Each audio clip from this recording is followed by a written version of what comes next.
Tuwing New Year's Eve, naglipanan na naman ang mga maiingay at delikadong paputok. Sa kabila ng saya na dulot nito para sa marami ay peligro naman para sa ating mga alagang aso at pusa. At kaugnay nga niyan, para bigyan tayo ng mahalagang kaalaman tungkol sa neurobehavioral alterations from noise exposure in animals, ay makakausap po natin ang former president ng Veterinary Practitioners Association of the Philippines na si Mr. Arwin Serrano. Good morning and welcome po sa Rise and Shine, Pilipinas. Hello, yes, good morning. Si Doc Arwin to. Hi Doc, this is Profi together with Chi. We want to know ano po ang inyong opinion ukol sa epekto ng ingay mula sa paputok sa kalusugan ng mga alaga nating hayop, lalo na po sa kanilang neurobehavioral or behavioral alterations. Yes, malaking epekto. Kaya nga maganda rin itong panayam mo sa akin dahil sa nalalapit na nga yung malalakas na paputok na maririnig natin. At limit sa kalaman ng ating mga viewers and listeners, di hamak na mas malakas ang pandinig ng ating mga alagang hayop kumpara sa ating mga tao. At least 4 times to 7 times more. Kaya ang epekto nito ay mas matindi kumpara sa atin. Kung tayo ay parang naririndi na, parang hindi na mapalagay sa lakas ng mga paputok na naglilipana na ngayon tsaka mga ginagawa ngayon, lalo na sa ating mga alagang hayop. Kaya magandang pag-usapan natin ito sa nalalabing bahagi ng inyong programa ngayon.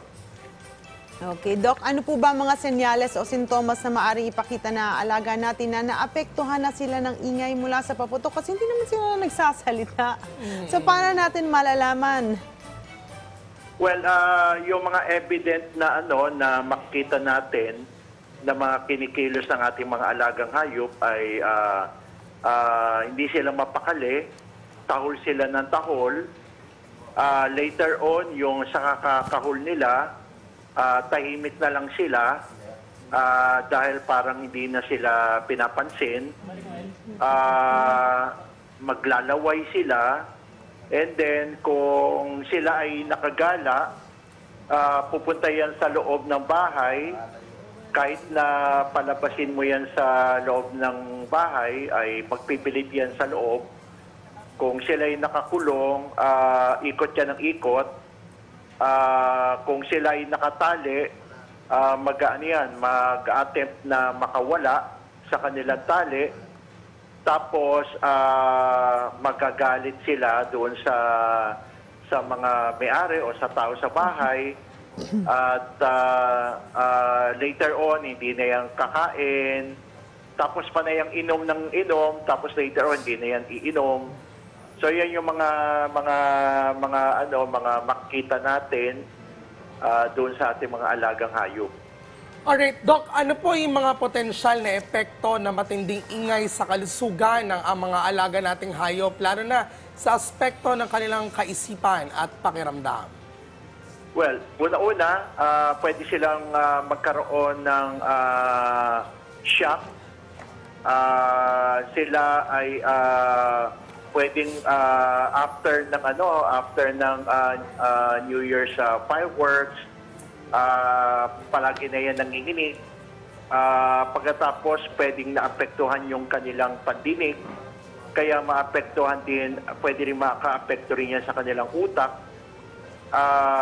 Maaring pagmulan din yan ng sakit, maaring meron silang nasinghot, meron silang nadilaan na mga pulbura. O kaya baka merong sa pag-itya ng mga paputok, merong pumunta sa lugar nila kung saan sila nakatali o saan sila nakakulong. Kaya pwedeng pagmulan din ito ng lason, pwedeng magsisimula muna yan sa hindi makakain ng maayos hanggang sa later on magkakasakit, magkakaroon ng komplikasyon na pwedeng ibunga rin ng iba pang mga sakit at kamatayin nitong mga alagang hayop natin. Doc, ano po ang mga preventive measures o safety tips na maaari niyo po ibahagi sa ating mga viewers para protektahan ang ating mga alagang hayop sa gitna ng malakas na ingay dulot ng paputok tuwing New Year's Eve? Yes, aware ako na ang mga ating mga nag-aalaga ng alagang hayop ay hindi naman siguro mga may kaya. Pero kung meron kayong may spare na isang room sa loob, doon nyo muna sana ilagay. Ngayon, kung hindi, at sila'y nakakulong, baka pwedeng takpan yung yung kanilang kulungan. Kung sila'y nakatali, baka pwede naman yata itali doon sa lugar na kung saan mas less yung noise. Yung iba, naglalagay ng blanket or takip sa mismong alagang hayop, o kaya maari na siguro nyong, kung maliit lang ito, bitbitin nyo na lang ito, o kaya maaring itali nyo sa loob ng bahay para less din yung noise. Although maaring maririnig pa rin nila yan kasi nga very sensitive yung kanilang pandinig at napakalakas ng kanilang pandinig. At kung every now and then pupunasan yung inyong mga alagang hayop at kung pwede magpatugtog din ng music sa loob ng bahay para pangontra doon sa sa ingay oo. sa labas ng inyong bahay. At kung magkaroon man ng problema, maganda siguro ngayon pa lang kontakin na nila yung kanilang mga veterinaryo para maabisuhan na, Dok, kung hindi man kayo open ngayong December 31 or bukas ng January 1, baka pwede naman kayong ma-message or ma-text or ma-call just in case na meron hong nangyari at baka pwede ako makahingi ng tulong via online o kaya via phone para sa gayon merong kayong matatanong. Hindi ko ipa-plug yung aking yung aking landline kasi alam niyo pagdating ng December 31 tsaka January 1, pinuputakti ako ng tawag, ng Facebook message. Sa dami ng mga nagtatanong, kahit yung December 30, December 29, December 30, 31, marami na yan nagtatanong kasi gusto na nga nilang makakuha ng mga tips.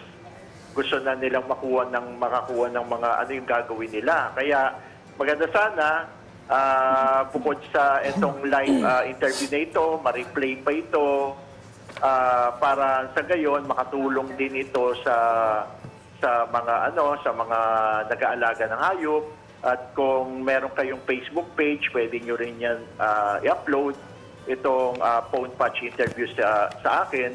Para sa gayon, malaking bagay ito kasi hindi natin matatawaran talaga yung pwede maging pinsala at yung talagang matinding epekto nito sa alagang hayop. Kaya nga, all out din ako doon sa balak ng gobyerno na talagang kung po pwede, magkaroon na lang ng isang lugar for fireworks display at gagastusan na lang ito ng mga negosyante o kaya ng mga opisyalis natin sa barangay o sa ating mga LGUs. At wag na sana itong mga iba pang mga tao na nagpapaputok na hindi nila alam. Hindi lang to nakakaapekto sa tao, kundi mas nakakaapekto lalo sa mga alagang hayop or even mga hayop. By the way, I forgot, when I say alagang hayop, hindi lang yan aso't pusa, pati rin yan mga ibon. Ang ibon, marami akong nababalitaan yan. pagdating ng December 31 o January 1, Alright, opo. patay na kanilang ipon. Oo. Maraming salamat po Yeah. sa pagbabahagi ng tips sa amin kung paano nga ba mapapanatiling ligtas sa paputok ang ating mga alagang aso at pusa. Doc Arwin Serrano, muli maraming salamat at ingat po. Merry Christmas, Doc. Merry Christmas! And Happy New Year. Ayan, wag po kayong aalis mga ka-RSP dahil balitaan naman sa pagbabalik ng nag-iisang morning show ng bayan. Ito ang Rise and Shine, Pilipinas!